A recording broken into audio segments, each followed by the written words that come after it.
Buongiorno. So today I'm working on the face of the other sister because even though I haven't finished this one yet, and I still got to work on this eye and do some more shaping and then, of course, polishing, but I tend to like to bring the sculpture together all at once. So even though I've left the necklace for the absolute last thing to do, the thing is, even though I haven't finished this face, I want to bring this other one so that they kind of come in together. And so what I have done, if you can see here, is I remeasured the height from the chin to the face, first of all, because I work large to small. I made sure that the chin to the hairline was consistent with my model back here. Then I measured from the chin to the eyebrow on both sides, making sure that I'm being parallel on the slant. Okay?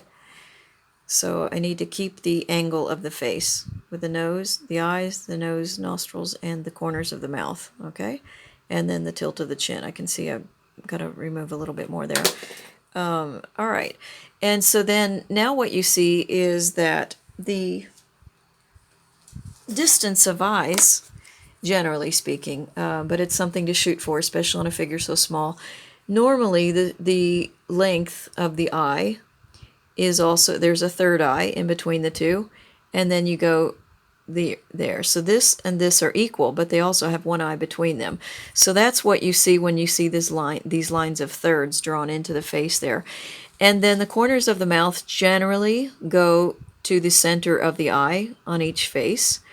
And now, and then you can see I've marked again the tip of the nose, the top of the mouth, and the lower curve underneath the mouth, all measured from the chin as my fixed point. Okay, so it's a starting point for me now. And then when I go over here, I can see from the profile, do you see, I haven't actually developed the cheek, so the cheek has to go in right here because it doesn't just slope up into the eye. The eye is actually a sphere that's curving, so in an eye socket. So I'm going to develop the eye socket first, and then start creating exactly like I did here.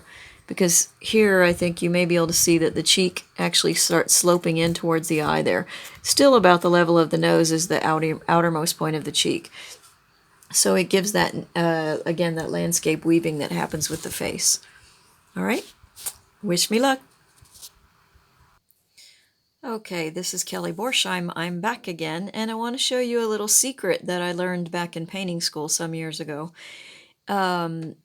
When you're doing the face, often a portrait in 3/4 view, you want to make the edge of the face go around, and so usually it's a darkening of the tone until you blend it off to make it look the right shape. However, sometimes in a portrait for a painting, you get the color of the background, or the tone of the background to be more accurate, is the same. It matches up to the face at some point. A lot of times that's by design so that you don't feel like the face is cut out and applied to a background.